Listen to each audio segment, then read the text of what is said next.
I'm still with my husband. Thank you, good night. It's a joke, I know. No, I am, and it's been a lot. It's always been a lot. I am grateful for counseling. That should have started decades ago. I'm grateful for supportive friends. I'm grateful for Ted Lasso. But relationships are a lot. Our relationship has honestly never been easy. The nitty-gritty is boring and weird, triggering and specific. Our struggles are probably the same as everyone else's. Miscommunication, misunderstanding, assumptions, but with our own complicated, weird twists. I'm at best a people pleaser, at worst probably codependent. He's anxious. He has cochlear implants, and actual sound can stress his nervous system, possibly to the point of damage. I'm from Iowa, he's French. He's also a nerd, it's okay. But also Instagram-wise, horoscope-wise, we're a mess. Once after telling an acquaintance that I was a Libra and he was an Aries, she literally and compassionately said, "I'm sorry."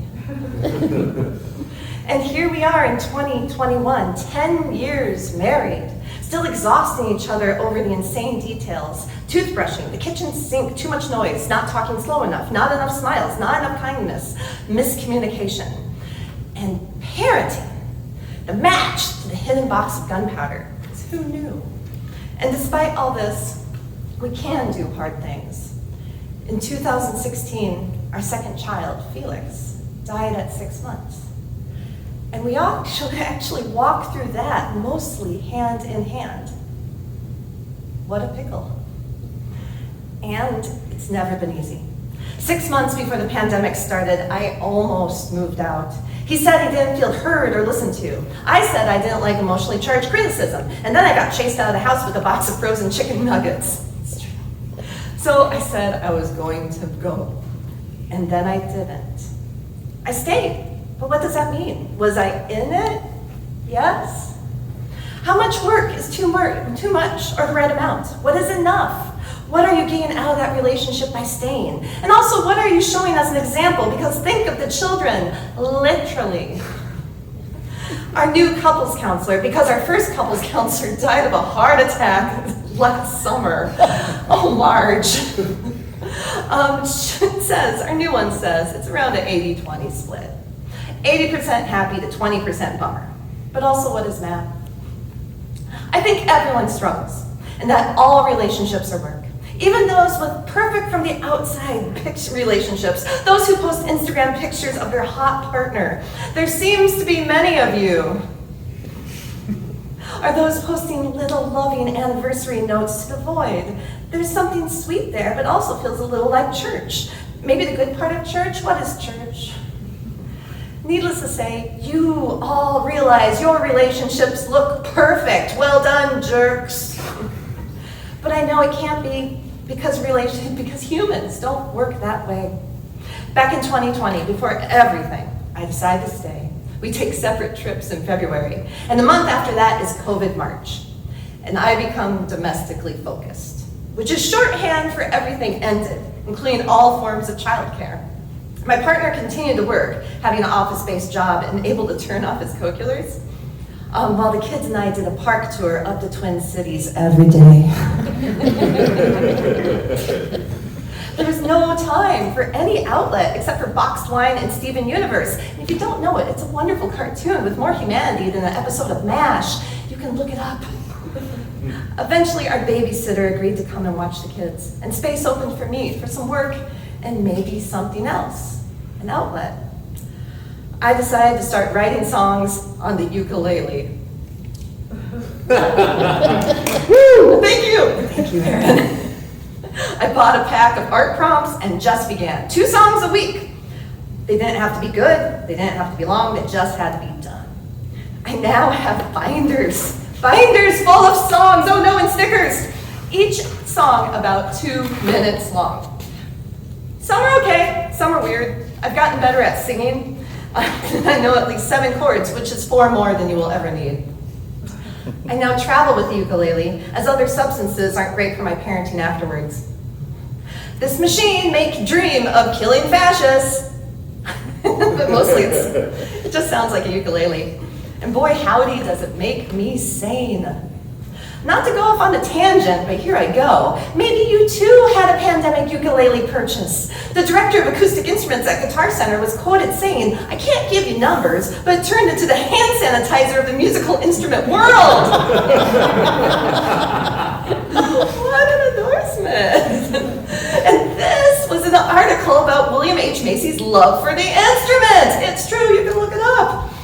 Ukulele love aside, it turns out, if you commit to any sort of regular art making, you will work your way through different self-generating themes without even knowing it. I think every brain does this, different seasons of a life, different things to focus on. Which way does the planchette swing? I now have the weirdest, fanciest, most annoying diary. And even if you want to read it, you wouldn't get the full meaning unless I was hovering over you with a ukulele. And does anyone want that? No! But William H. Macy does. There were themes that appeared in these binders full of pandemic songs. Number 1, go to sleep. Number 2, seriously, go to sleep. Number 3, people leaving. My best friend moved out of country mid-pandemic. It turns out best friends are important and leave gaping holes when they're suddenly not physically there. Plus, there was and still is a goddamn pandemic. Number 4, the sweetness of quiet. Number 5, snow, gray skies, blue skies, wind, aging.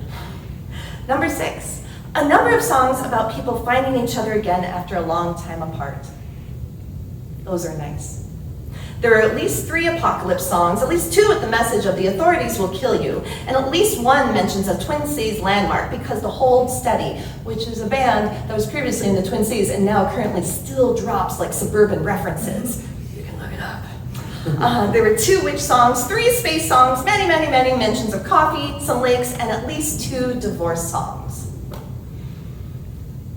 What a strange thing to write about, to sing about when you're still in it. Do all married couples secretly dream of that, picking that hidden scab? Is this a universal thing? Or when things are okay, is the idea not even a thought? If not universal, then why am I still here?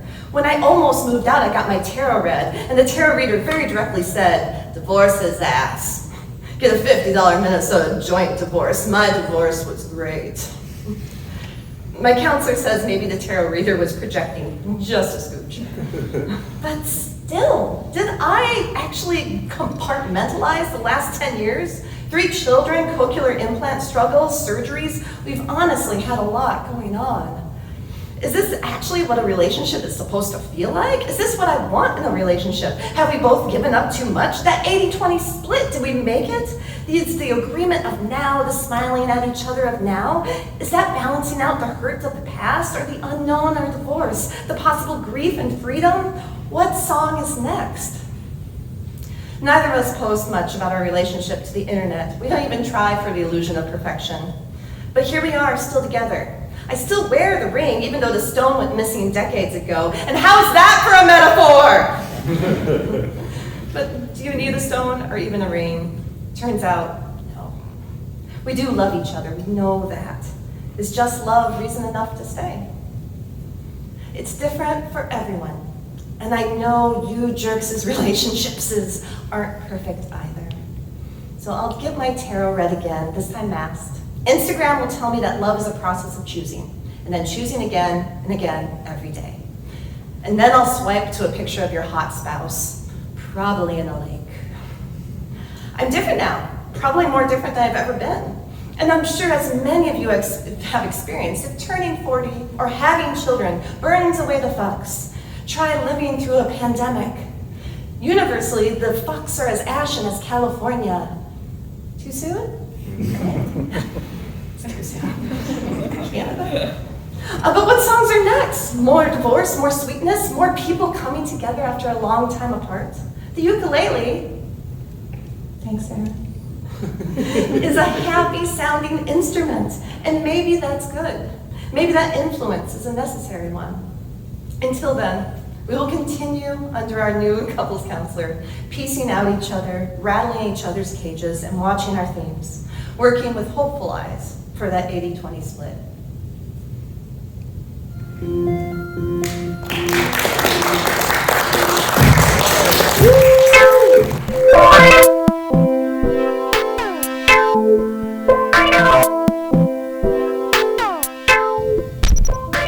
See these? These are marsh marigolds, says Pat. She's bending down next to some small yellow flowers, perched atop plants with waxy leaves. Over there, that's hawkweed. I see a bright orange flower that almost looks like a flame coming from a hairy stem. That is princess pine. It looks like a tiny pine tree just a few inches tall. Every walk with Pat was a lesson. She would stoop down to point out a thing I had never seen before and tell me about it. In small doses, over time, she would share her knowledge of the place she lived with me. Pat was retired when I first met her and her husband, Bill. My parents had met them through the connection section of Sojourners magazine. And after a long tour through the Midwest, my family was about to settle down in northern Minnesota. We lived with them on their land. The plan had originally been to start a sort of intentional community, but we were the only ones who showed up. And after a while, jobs and school tore us away from the wilderness and into the city of Duluth. Many years later, my wife Liz and I would build a cabin just a few minutes from where our family used to live with Bill and Pat. It's a small affair, just one room, without running water or toilets. We built it with help from friends and spend time there whenever we can. We even planted trees to reforest a section that had been logged maybe 30 years ago with the help of my dad's best friend Jim, a retired forester.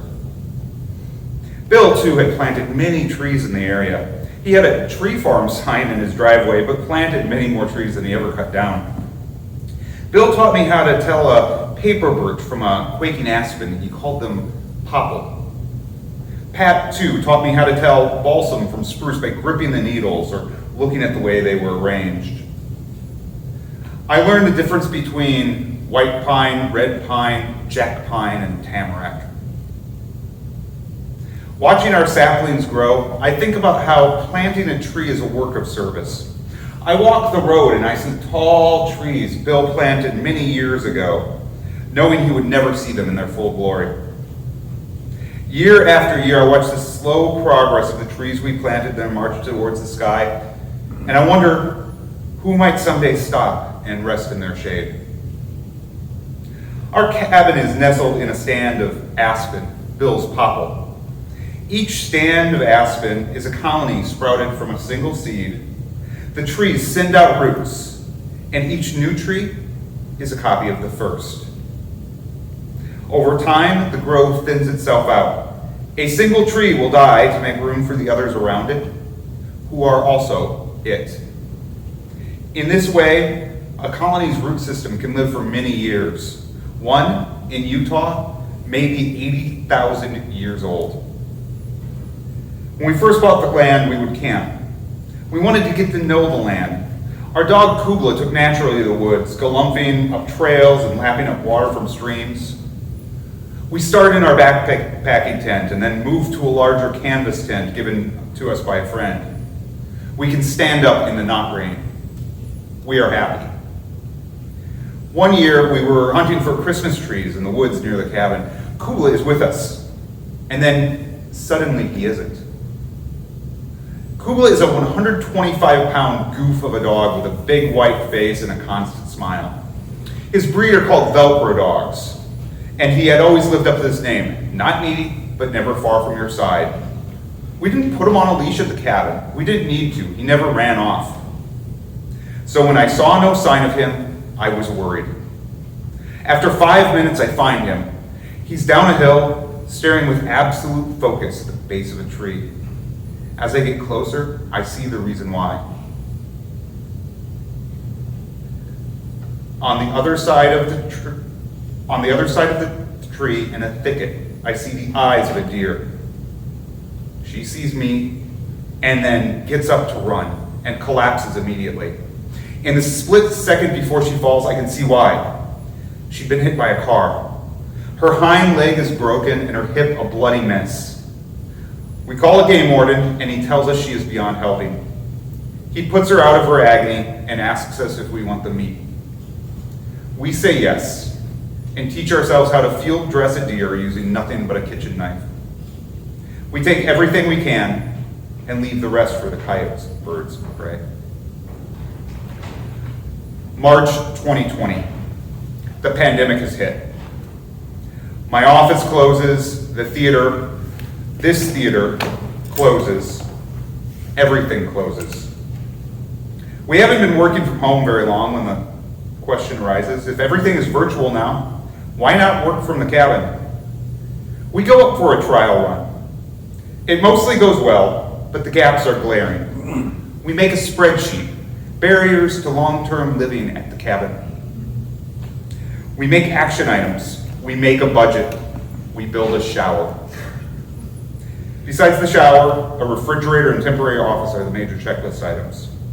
We've made the transition in weathering the small things when a big thing hits.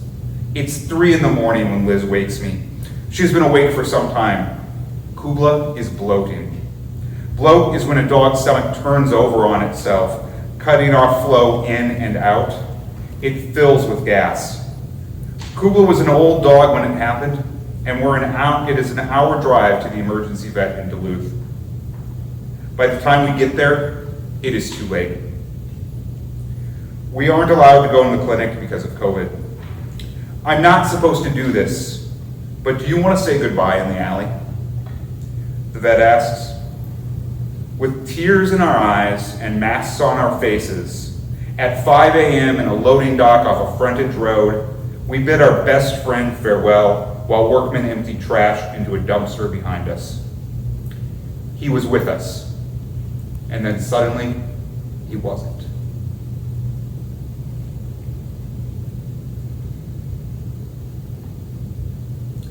Day after day, we go on. I have begun to appreciate the collective works of Samuel Beckett in a way I never had before. We call it time soup.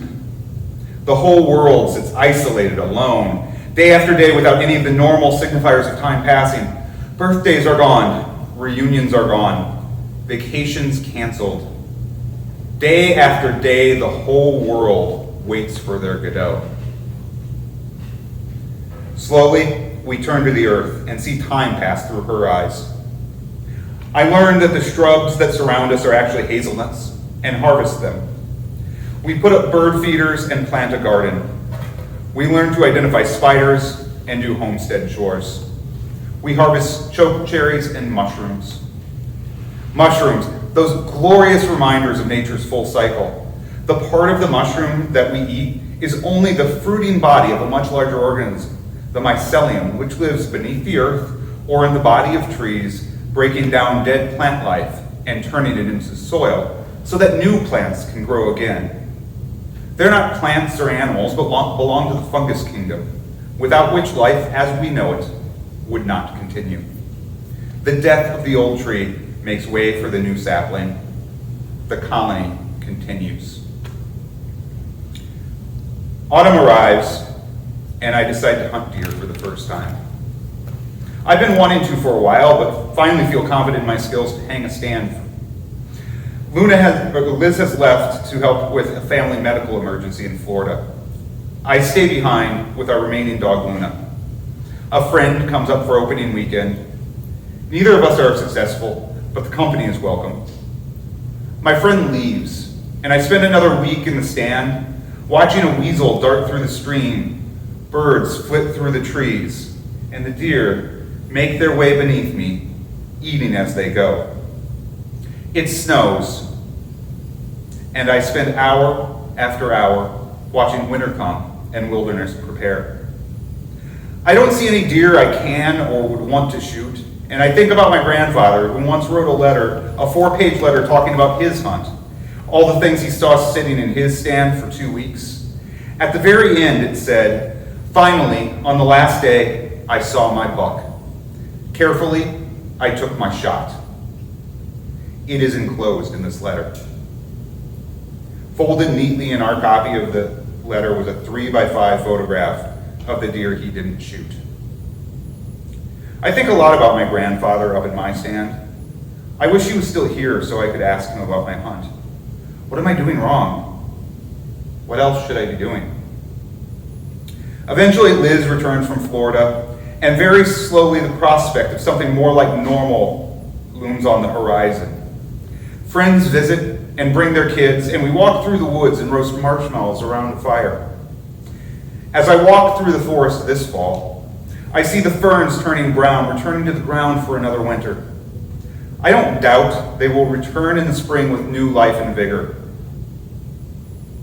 I'm now 46, more than halfway through my life's journey, and an aspiring mystic. I think I see Bill and Pat and the divine and love in those ferns. I see Kubla, and I think I see how it all might fit together. It's vague and fuzzy, and it's not something I can explain to my nieces and nephew, to the children of my friends. So I take them to the woods and bend down and say, see these? These are marsh marigolds.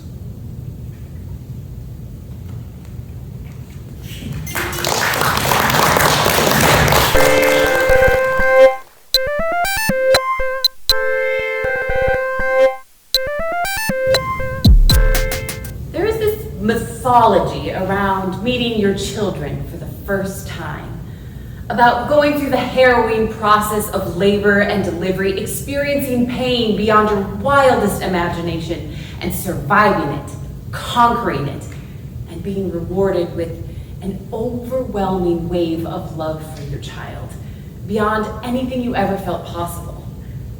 I had always imagined this mythical love becoming a permanent part of my psyche as a mother, that sure, parenting would be exhausting and difficult, yes, but because of the love that would awaken within me when I first saw my baby's faces, I would be a fundamentally different person, a better person. Before I had kids, I imagined a very clear picture of the mother that I would be. I built her out of bits and pieces I found in Christian romance novels, the expectations of my evangelical culture where daycare was a dirty word, gentle parenting memes, and natural birth blogs. Well, in 2015 and 2017, I had my own 2 unmedicated births, thank you very much, and let me tell you, it wasn't the worst pain that I could imagine. I mean, sure, I screamed and puked and vowed I would never do it again, standard stuff, really, but I could imagine it being worse. I have a really good imagination. And when they put my babies on my chest, there was a sense of relief and awe, sure, at these tiny, beautiful beings, but I wasn't a different person. And I took them home and nursed them and got through those exhausting early weeks, and I was tired, but I could imagine being more tired. So it was fine. And they were adorable, and I loved them, but I didn't love them more than I could imagine. I went back to work, and I pumped, and I came home, and I rocked, and I read, and I went to bed, and I got up and nursed, and I got up and nursed, and I got up and nursed, and I got up and went to work, and I was exhausted. But I could imagine being more exhausted, so I was fine. And I loved them after all, but I could imagine loving them more. I could still imagine the mother I wanted to be, who had the babies I wanted to have, and loved with a love that was more than I could comprehend. But I was still me. And my face started to go numb from stress, and I couldn't spit words out anymore. And I started to wonder if maybe I was depressed. But depression is serious, I told myself. Postpartum depression means not being able to get out of bed, and I was getting out of bed a lot. Depression means crying all the time, and sure, I was crying every day, but only in my office and only with the door closed because I'm a professional. I could imagine it being so much worse. So, I was fine. Just a failure. So I left my job and moved several states away to remake myself into the mother I imagined myself to be. Maybe being a work-from-home mom would allow me to love with a love that is unimaginable, motherly love. And my 3-year-old still couldn't fall asleep at night. And my 1-year-old still woke up every 2 hours to nurse. And I was exhausted. But I got lots of advice.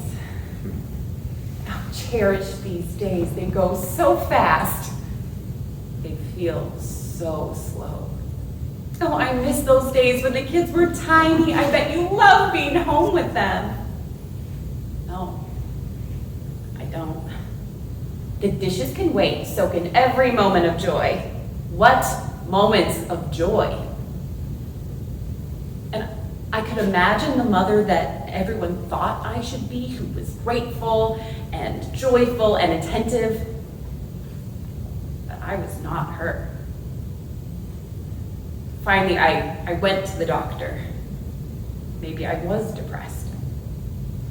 She said because I was nursing, she could only really recommend one type of med, and a common side effect was excessive tiredness. So I should think about it and call her office when I was ready. And I could not imagine being more tired. So I didn't call. And everything started to seem hopeless. And I found myself turning into something I couldn't imagine. I yelled and snapped at my babies, and when they needed me, I ran away and locked myself in the bathroom and screamed as they clawed at the door. I could still imagine the mother that I wanted to be, who had the babies that I desperately wanted to have, and loved with a love that I was not capable of. I was something else entirely. And I thought, if these are the best days of parenting, the most precious, the most missed, I don't want to see the future. So I would imagine jumping in front of the bus, or crashing my car. I would fantasize about a few months in a coma. It sounded so nice. Anything to rest and start over. To give my beautiful children the mother they deserved, not this patchwork of a parent held together with snot and tears and breast milk. Then, in 2020, when the world shut down and every parent in the world was suddenly all things to their children, I started to see headlines like "The Primal Scream, America's Mothers Are in Crisis," and I recognized myself deeply. But I noticed that what I had labeled as fine or failure, these articles called mental health crisis and burnout. I thought I couldn't handle parenting, but what I couldn't handle was years of untreated depression. It wasn't that I didn't love my kids enough. I didn't love myself enough. So I got help. I started therapy and worked to heal, and I learned about healthy selfishness. I learned that love doesn't have to be an overwhelming feeling. Love is giving and growing. Love is listening and learning, seeing and accepting. So, let me tell you about my loves. Emmy, she's 6. And she's confident and creative, strong-willed but sensitive. She loves Legos and painting and YouTube videos about fixing cars. She still can't fall asleep at night. She had a dragon-themed birthday based on her invented alter ego, Little Metal Wing. She designed the cake herself. And Teddy, he's 4. And he's wild and mischievous and funny, and sometimes can be sweetly compassionate. He prefers supervillains to superheroes. And when he plays pretend, he cycles through a collection of characters that he plays. A baby named Sandwich, Orange the dog, Stickman, watch out for him, he's bad news, and of course, Finger Spiders. They are weird and wonderful, with big imaginations. I get them. And I love them almost as much as I can imagine. And the mother I'm becoming, I think I love her too.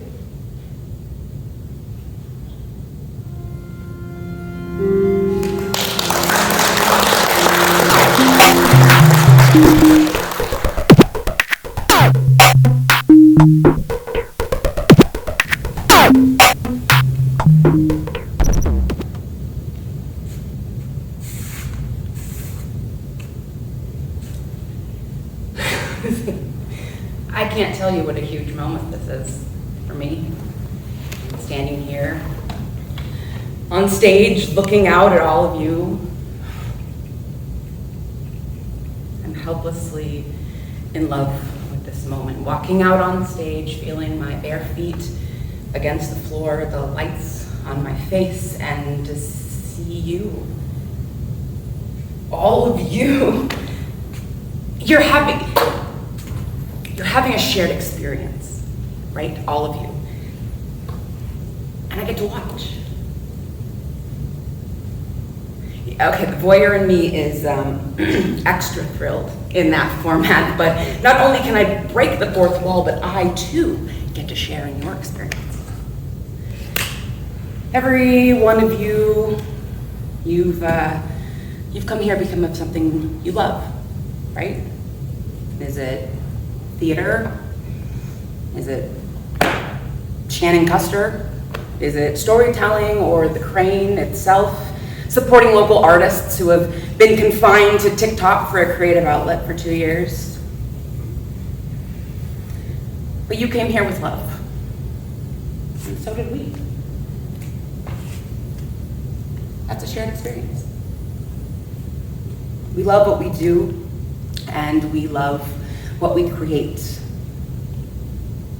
We love you for being here, and we want to share that together. So, here's where I want to start. The shared experience of love in the room, okay? Let's just take 10 seconds, close our eyes, sit in silence, and just get a sense of what you feel when you sit here, okay?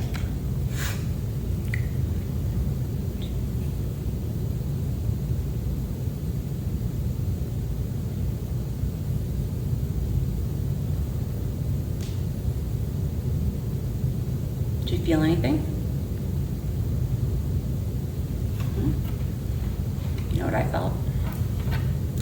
I felt that many of you are just terrified that there's going to be audience interaction. I can see it on your face. There's not. Everybody take a deep breath. Except for that person. That person looks like they would enjoy making me make them very uncomfortable.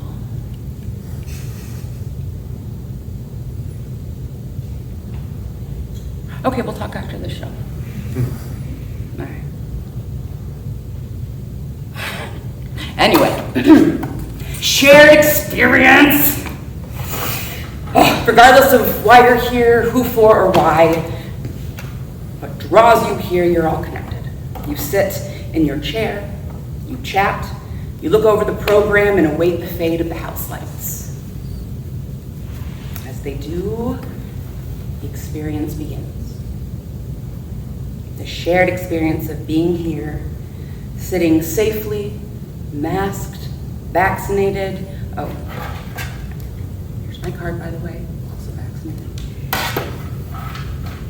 And you're just reflecting the support and the excitement and the love back up at the performers on stage so that the experience reaches out and just washes over us. We shared the experience of waiting quietly in the dressing room, making whispered connections, last-minute changes, while listening intently to hear what's behind that curtain, out beyond the stage lights, to feel the energy that you're all holding here for us tonight.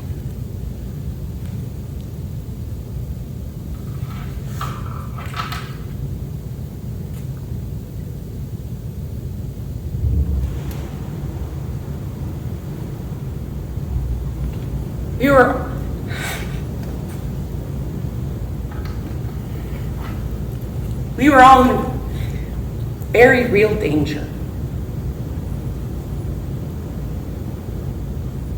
We were scared. We still are. We were isolated. We were terrified that our electeds would not act with our best interests at heart. We just floated through a gray fog for weeks and months and slowly watched as the world found small ways to connect.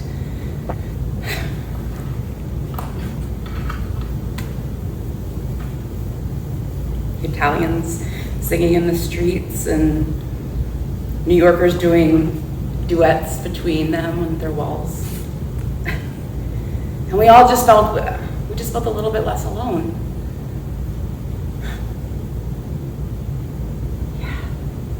The idea of shared experience. Oh, it hit me like a fucking Mack truck. When it first popped into my head, it was like April of 2020. And it felt like, to me, it was the most universal collective experience that humanity's known, at least in our lifetime. We grieved the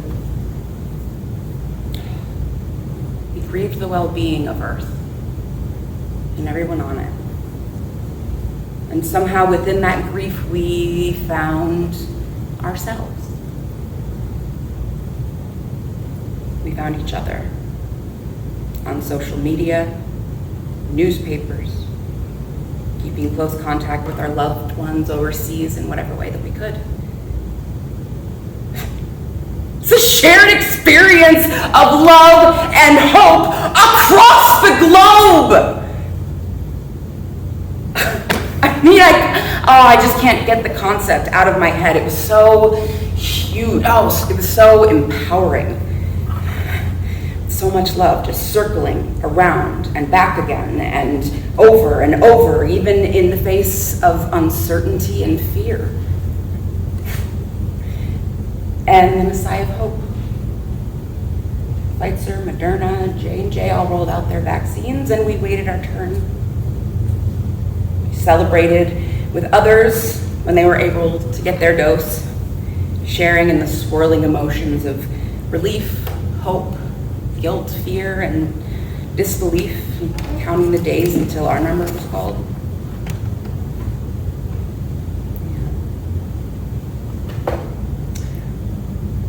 Right about that time, my soon-to-be ex and I decided it was time to separate and start building our own independent futures. It's been a long time coming, even before the pandemic, and I found these amazing shared moments with other people who are also in real time recovering from so much hurt, loneliness, and pieces of themselves that have almost been lost along the way.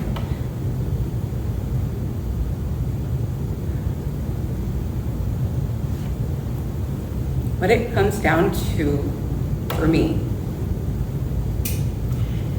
was finally understanding that I deserve to be loved the way that I need to be, even if that person's not him.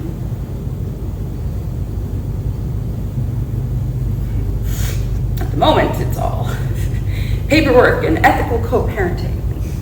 It's going really well, but you guys, I also look ahead with excitement. Even with that, as I continue to explore my new world as a late blooming functional adult, but I have worth. And I love the person that I'm continuing to be. I've never said that out loud before, but it's true.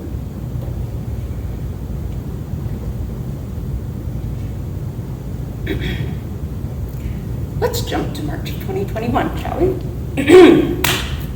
As an essential worker, I was given the opportunity to go in for my first dose. House Moderna. All right, I got one. But by that point, things were just so streamlined and the process had been established, so the long-awaited cure for what we had been battling seemed to be just moving right along. But it was in the recovery room.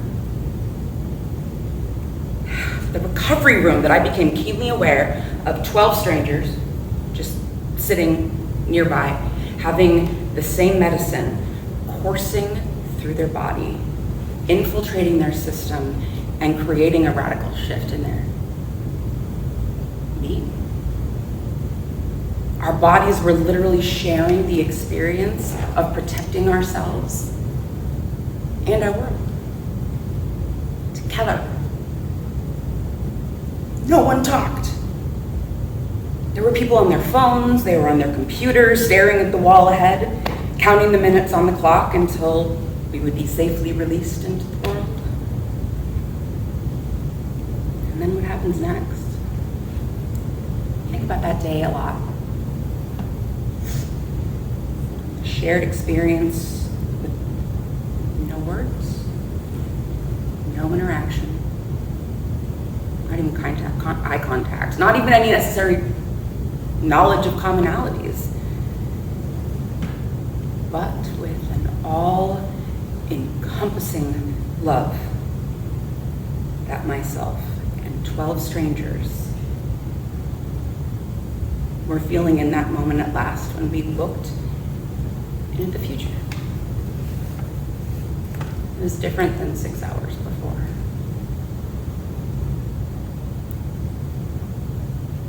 Almost everybody that I've spoken to has a similar version of that kind of a story, of sitting in a room for 15 minutes, just keenly aware of the unspoken connection and appreciation between strangers. Okay, they are everywhere, these shared experiences. I mean, just keep your eyes open.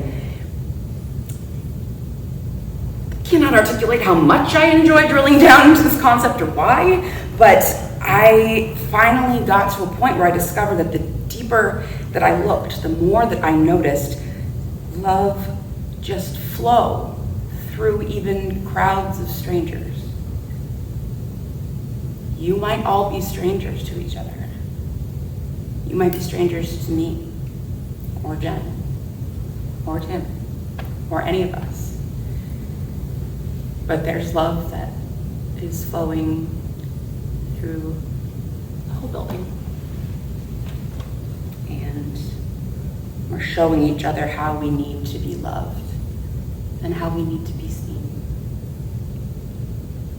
And that's love. And I feel love in this Chili's tonight.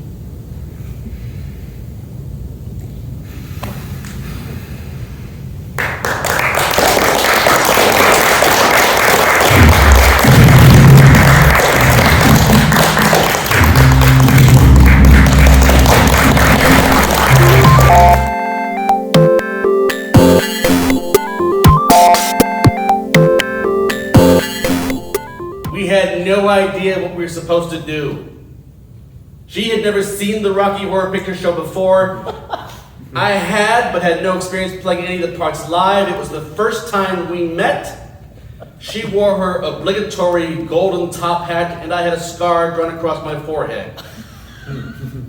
We introduced ourselves, and when our moment came, we ran on stage, chased each other in circles for a while, and eventually collapsed to the floor, rolling around on top of each other. So then we were done. Before the end of the night, she gave me her phone number. I called. We quickly discovered that we were very different from each other. So very different. I was a senior at the university and part of the Johnston Center for Individualized Learning, a haven for hippies and intellectuals. The school could charge students and their parents exorbitant amounts because they gave merit scholars, like me, free tuition. We created an atmosphere of academic excellence and let our fellow students bask in our prestigious accomplishments. That's how it worked on paper.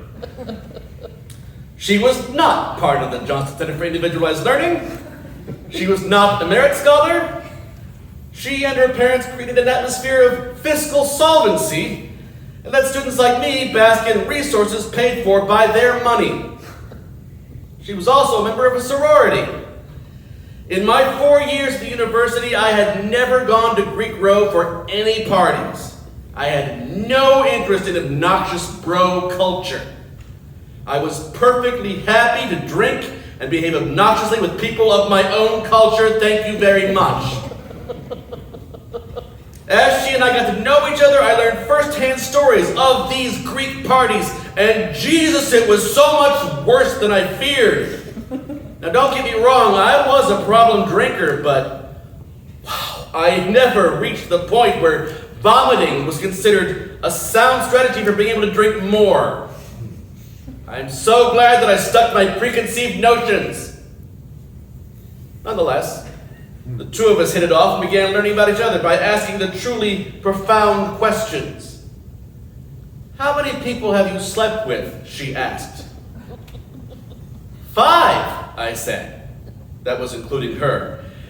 It was accurate to my way of counting at the time, which in retrospect may not have correctly reflected my experiences, but the exact boundaries of what is or is not a sexual experience can be a little subjective. I have a sense of that now, but at the time, I said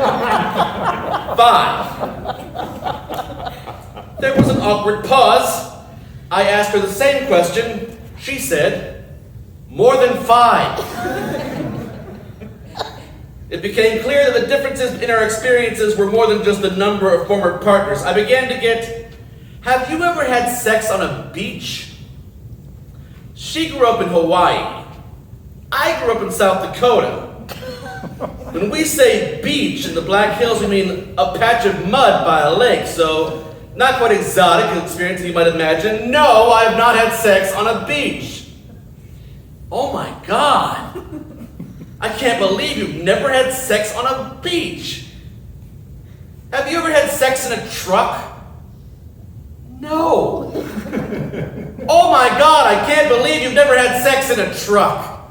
Have you ever had sex in a mall? Oh my God, I can't believe you've never had sex in a mall. Have you ever had sex in a church? Oh my God, I can't believe you've never had sex in a church. I was beginning to think maybe I wasn't the one who should be feeling weird about this. I can't believe you've never had a one-night stand. Well, no. And it's not like I looked down on people who had one-night stands. I just could never understand, how. And then, how? I mean, the first how is, how can a person cram all that doubt, overthinking, and self-sabotage into just a few hours? When I was with someone, I was all in. I was a person who did long-term, loving relationships. I never really dated in the proper sense of the word. I just went from one intense connection to the next. The second how is literally, how? How do they work? Do you just go up to someone and say, hello? I'm attracted to you in a temporary sort of way. Temporary was all she'd ever done, sometimes very temporary. But I had accomplished one thing in my sexual history that she had never done. Early on, she told me that she couldn't have orgasms. She liked having sex, but for whatever reason, achieving climax was impossible for her. You can't have orgasms. Oh my God, that is awesome! Yeah, I know what you are thinking, and that was what I thought at first. I put a lot of effort into it with no results, and she explicitly told me to stop. She loved having sex and expressly told me to not worry about her satisfaction. And I said, can do! I am the right man for this job. I will give no thought to your needs because I am a good listener.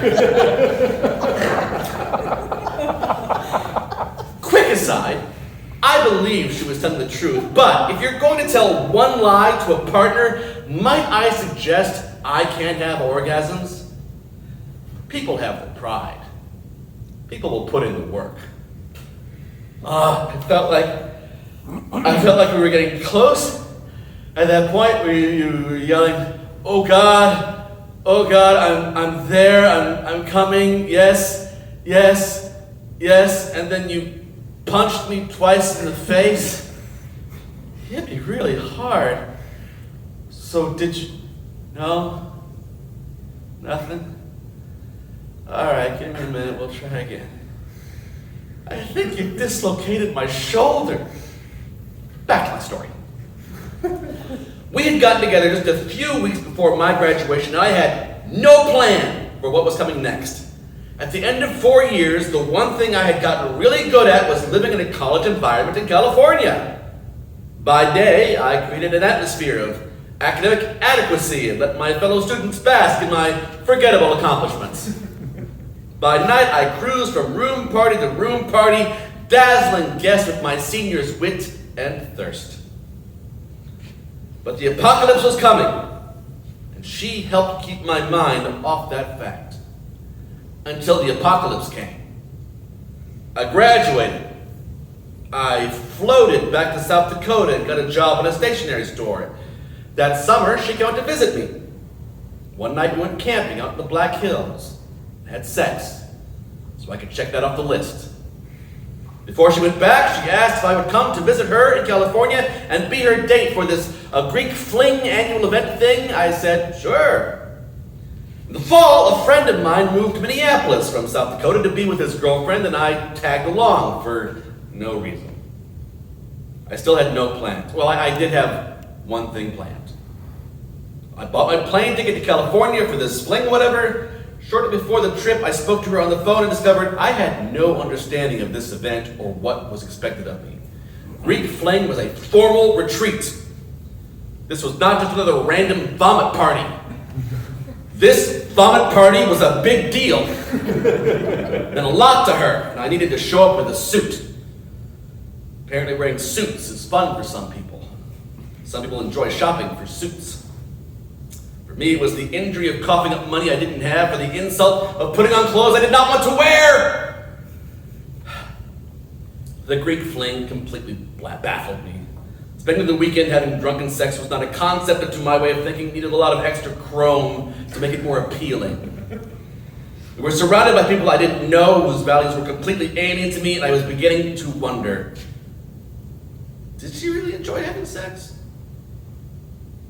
I started to think that what she enjoyed was putting on the show. And the show didn't seem very genuine anymore. That lie I wanted to believe was losing its power to convince. After that, I went back to Minneapolis. I was ever so slightly just starting to maybe kind of take a bit of root here, just a little. She and I called back and forth to stay in touch for a while, but I noticed she only ever spoke to me when she was drunk. At one point, my roommate said to me, "You need to end things with her." "Why do you say that?" I asked. That's probably how I actually said it, but I tend to reflect on my youthful naivete harshly, so in my head, he said, "You need to end things with her." And I asked in response, "But why?" However, I said it. He told me, every time you finish talking to her on the phone, you hang up, and then you do this.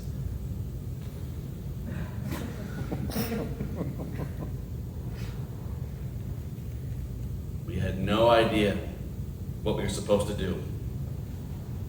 When our moment came, we ran on stage, chased each other around in circles for a while, and eventually collapsed to the floor, rolling around on top of each other.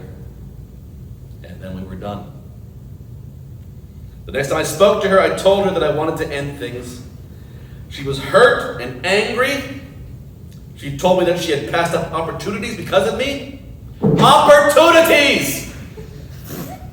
I didn't think this was the compelling argument she imagined it to be. But maybe it was. Maybe for her that was an expression that it was a powerful truth for her. Maybe she had been hoping for something real. She had been hoping for something lasting. Maybe she felt. I can't believe that she did. I think it was just a fling. I was attracted to her in a temporary sort of way.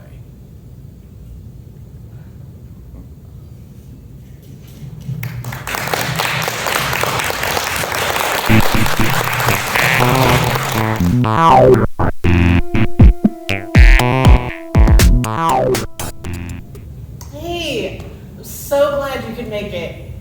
Come for a walk with me. It's the Saturday after Thanksgiving, 2020. I'm 42 years old, and I am walking through my South Minneapolis neighborhood crying. I have finally admitted to myself that my mom and I are just never gonna have the relationship I've dreamed of for years. How did I get here? Where do I go from here? Well, as St. Augustine said, it is solved by walking. So let's walk and see what we can solve. I'm 5. Here comes the bus to take me to my first day of kindergarten. My mommy hugs me so tight and tells me, "You are my best friend." I'm 9. Mom's stuck in bed, sick. Dad's stuck at work. When I get home from school, I bring her toast and ginger ale in bed. Then when my homework's done, I sit on Dad's side of the bed and read aloud to her until she falls asleep. Then I sit and read quietly until dinner time, so I will be right there if she wakes up and needs me. I'm 10, 11, 12. Dad works a lot. Mom's sick a lot. No one tells me that taking care of her when she's sick is my job now, but nobody tries to stop me either. I'm not a nurse exactly, but I become a very good caregiver.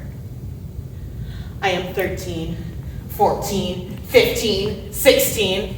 Into the bottle of my small conservative Christian hometown, I pour the fizzy water of teenage hormones and the sugar syrup of questioning my faith and my sexuality. Then I stop her the fuck out of it and try to just barrel through life without jostling anything. This fails explosively. Why are we always fighting? What happened to my sweet little kid? Oh, you mean the one who never talked back or felt sad or angry? That one? I don't know. Why don't you try loving the kid you've got, explosions and all? I am 34. Mom and I are on vacation together at the Stratford, Ontario Shakespeare Festival. I'm watching plays, Mom's strolling through quaint shops, and in between, we are talking about everything from drug use to queer sex, from crushed career ambitions to the state of my parents' marriage. We don't offer a lot of advice, but we ask a lot of questions, and we listen. It is the most honest and emotionally open we have ever been with each other. This is me every night on my call home to Leora. We're connecting so well. This feels like a step in a good direction for us. I'm so happy. I come home convinced that Mom and I can make this dynamic work. Instead, within weeks of the trip, this starts happening. Ugh, Mom, I am just so frustrated with our staff meetings. How many important topics are we not even getting to because we can't stop arguing about staplers? Yeah, that sounds rough. How are the cats?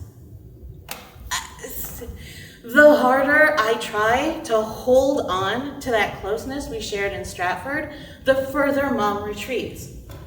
Doesn't matter if the topic is world politics or our personal lives, she just will not go beneath the surface. Less than 6 months later, this. Your father and I are separating. Oh, we could try another round of couples counseling, but those conversations you and I had in Stratford, I hadn't realized how many parts of the relationship weren't working. Is this why we're not talking seriously anymore? Is she mad at me for shining a light on the deep fissures in her marriage? Embarrassed that I saw her squishy emotional insides? Is she worried about what bug-infested emotional rock I'm gonna kick over next? Whatever the reason, we never again have a conversation like the ones we had in Stratford. And once the separation is final, she never even mentions that trip again. I'm 40, making my obligatory post-Thanksgiving call. My 96-year-old grandmother, who lives with my mom and hates her, has hit a rough patch, health-wise. Now, Mom used to have a therapist to help her process all the shit that this brings up, but the therapist kept asking Mom how she felt about this litany of stressors. Mom didn't like that, so she stopped going. So instead, she is telling me about every prescription, every memory lapse, every ounce of stress she's under. I'm playing her caregiver again. In the 33 minutes Mom and I are on the phone, she asks me 3 questions. She asks about the weather in Minneapolis. She asks about Leora and my post-Thanksgiving video hangout. We invited her, but she mistrusts most technology, more advanced than a DVD player. And then she asks for dirt on Dad and his girlfriend. I won't dish, and she ends the call soon after. So now I am walking and crying. See, when I had imagined Mom and me being friends, I used the fact that we were best friends when I was 5 as proof that we can do it again now. But the more I think about it, a grown adult 5-year-old kid maybe shouldn't be her best friend. Her tween kid probably shouldn't be her primary caregiver either. My parents saw it as just another household chore, no different from dusting or feeding the rabbit. But therapy and the internet have taught me that I was experiencing a process called parentification, which is not the greatest. Kids who are even partially parentified grow up to become adults prone to anxiety, depression, codependence. The relationship Mom and I had when I was young laid the path that we are on now. I can't turn an asphalt highway into a hedge maze. We're not gonna be friends. We're not gonna be confidants. We're gonna be awkward people who talk once a month about weather, cats, and the latest town gossip from a town I left 25 years ago.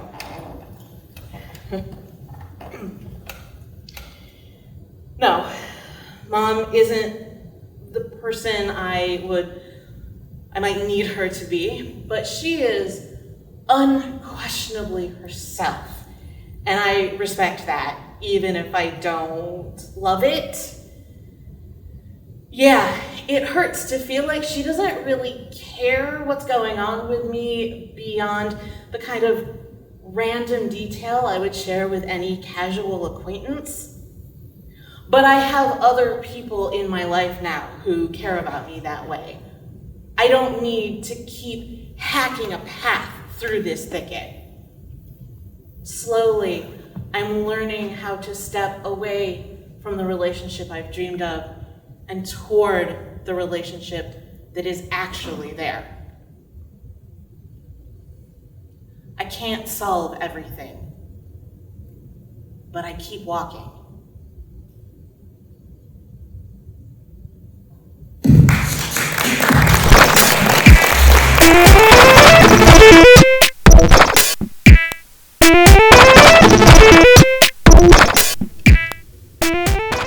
I love my dog, Samson. I've known the kid for a while now, and I have yet to see him have a bad day. It's just not his style. He's the dog version of a beach lifeguard or a surfing instructor, complete with sandy, white blonde hair that you can just touch once and then poof, goes flying everywhere off into the ether. If you are allergic to dogs, Sam's probably the last one you would ever want to be around. Just consider him the Freddy Krueger of canine society. But if you don't mind wearing dog hair as your constant accessory, Sam's the best. He's fun-loving and fast, and I have never seen him eat his own throw-up, which can't say the same for some other dogs that I know. He's a German Shepherd Labrador mix, but you wouldn't know it. You know how German Shepherds are supposed to have that dignified, regal, slightly intimidating air about them? Sam's got none of that. His ears are big and floppy, and he's got this wide open face that reads, "Be my friend. Home intruders, come on in. I know where they keep the checkbook." He's got these long, gangly legs that I think in his mind only exist to facilitate running with reckless abandon across the backyard to go catch and bring back a tennis ball, and then go catch it and bring it back again, and then go catch it and bring it back again. And now we're getting to the heart of things. Something I learned this year that became very clear to me is that while I really do love Samson, Samson's love for me is probably not at the top of the dog pile. Playing fetch with a tennis ball is at the top. He loves it so much that I'm pretty sure he's going to die doing it. Just one day, as some salt and pepper 20-year-old dog, he'll be running across a field and just sigh, "Yeah, it's been a ride." Keel over, and that'll be the story of Samson. You know, they'll tell tales about him at the dog park. You know, say, "Did you hear about Samson? The fur boy who once found a tennis ball he'd lost 2 years ago deep in the brushes of Sherwood Forest? Man, what a legend he was." Sam's a good dog. He's such a good dog, he will have his name etched on the planks of the Great Boardwalk Dog Hall of Fame. And I'm proud of him. All things considered, I'm okay with Samson prioritizing the other loves of his life above me. Just maybe not when it hurts too much, because it really does still hurt.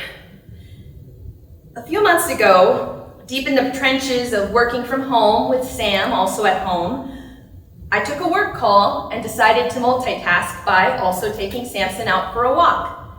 My phone was in one hand, Samson's leash was in the other, and we were having a pretty good time.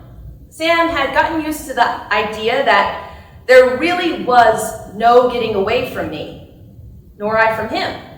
And we were, in all the ways that it counts, friends.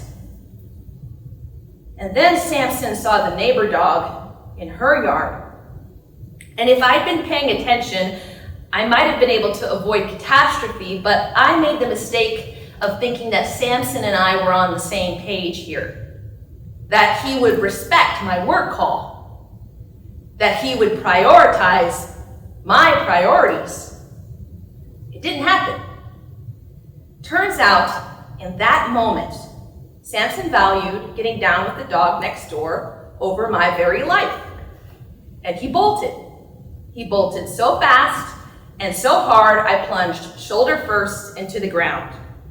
My phone went flying, and with it any dignity I had left, and to this day, my shoulder is not the same. Sure, Samson came back and forgot about the whole ordeal minutes later, but no matter how much I tried to be, how much it physically did and still hurts, I'm not mad at him. It wasn't Samson's fault that I wasn't paying attention, and you could maybe even give him a kudos because he eventually did come back and saw I was still breathing through all the wincing and was otherwise fine. In Samson's world was another good day. It was then that I learned that my dog is a better person than me because his wants are simple and clear. He wanted to be outside under the sun. And then he wanted to go say hi to the lady dog next door. And then, hours later, he wanted to sit by my feet by the living room couch while I iced my shoulder, wondering how I could have gotten hurt because he's got no idea.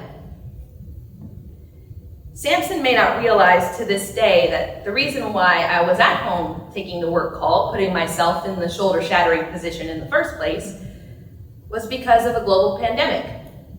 That my household, like many others, saw the animals that live in it experience an unprecedented amount of human time. And that there wasn't, and in many ways still isn't, a surefire answer of when that would or will change.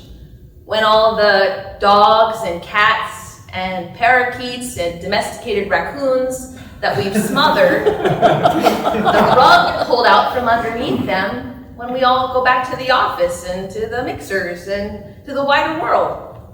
But I can promise you now, Samson won't complain about it.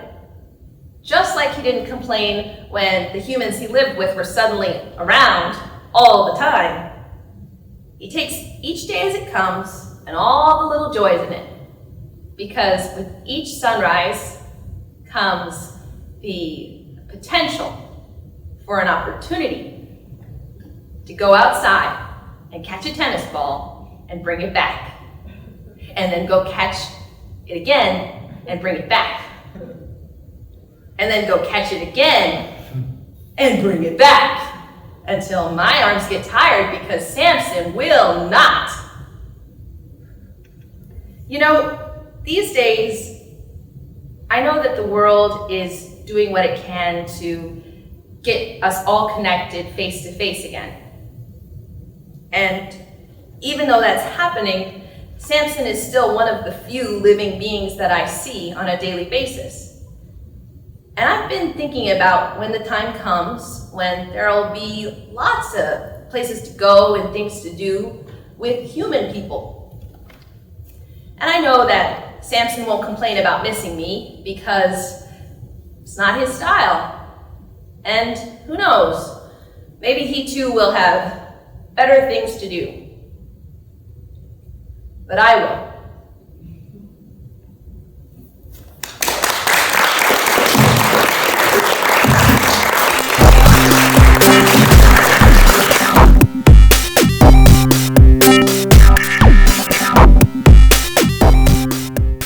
I tell him again that it was perfect timing. And I'm not sure who I'm trying to convince, because it was perfect timing. And it was also the worst. I left my husband 10 months before COVID began, or before the lockdown. For now, I wonder about all the sick friends I had in December and January. I left my husband 10 months before the lockdown, and I began to grow a new love and a new future and a new hope, and I shouldn't complain. In so many ways, we got lucky and timed it just right for the end of the world. He came over rarely, then weekly, then my daughter got used to him being there daily. And so, when the mandate came and he was faced with the 1970s houseboat and no running water or stove or refrigeration, the way was prepared for him to pack his bags and join us in the relative safety of a condo in Uptown, miles away from the pro-Trump drunkards carousing around maskless in his rundown trailer park marina owned by the wet version of your local slumlord. And yet, we lost something. Something simple that should have been automatic, that should have been allowed. The freedom to choose to live and love that comes with the ability to walk away. It became a had to instead of a want to. And sure, we were amongst the lucky ones who got the unemployment, but that didn't give us a sense of stability. Money is great when it comes to not starving, but it's shit when it tries to wear the costume of security. And it wasn't earned, and it could be taken away from us at any moment. And so, there was no time to celebrate our journey as a couple under the weight of the crisis climate. Something was lost. A joy in progression robbed of us by calamity. And we got no break from this fact and no break from each other. He couldn't go and see and play shows, I couldn't go and see and do theater, and we were just stuck staring into the void of uncertainty, clinging to each other's hands. I tell you, that isn't terribly sexy or relationship building. We couldn't go explore places together, fly to festivals together, even dress up and go out to dinner together. I bought him these amazing red shoes, and he bought me platform Western boots, and we should have been able to put them on and go somewhere they'd be perfect for. Instead, I forgot to wash my hair for weeks on end because it didn't fucking matter. And so, anxiety grew, and confidence faded. And even as some things returned and we went back to work again, the fear remained of losing it all to a new strain. Yeah, I'm looking at you, Delta. And the folks who considered it their God-given right to contract and spread it. And what we made financially, especially what he made, was but a fraction of pre-pandemic times. So he became afraid that I might not want him anymore. And what would he do then without even enough for a simple studio, let alone a place with room for his kids when they came over on the weekends? And I became afraid that he was only with me because he had to be, and that living amongst the middle class was going to inflame his anger at the state of the world to a point where he couldn't block it out, and it would kill all the joy he had in our union. And then we sit on the couch together and try to decide what to do.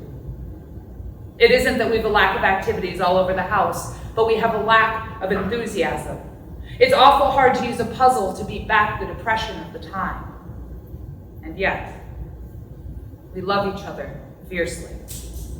Thank fuck we do, because this would have died along the way elsewise. The weight of the world lies on top of us in bed, smothering our capacity to dream. I wish we could wake up. And don't we all? I wish we could wake up and it would be February again, and he would be beside me, and we'd be preparing for the first time my daughter would come into the bedroom and find him there, and be delighted by the fact that she didn't even blink and just snuggled down beside us. And so, it changed everything. It changed our relationship, our plans, it changed the energy between us, and this isn't what we planned, and now there's no way to plan, and there's so much fear and doubt where it doesn't belong, and yet, at night, which never used to be my favorite part of the day, but now I long for, both just to fall asleep and not have to deal with anything for a short time, and to curl up beside him and feel one of the only things in this world that feels right now. I will still always say the same thing. Thank you. Thank you for coming into my life when you did. Thank you for going through all of this with me. I love you so very much.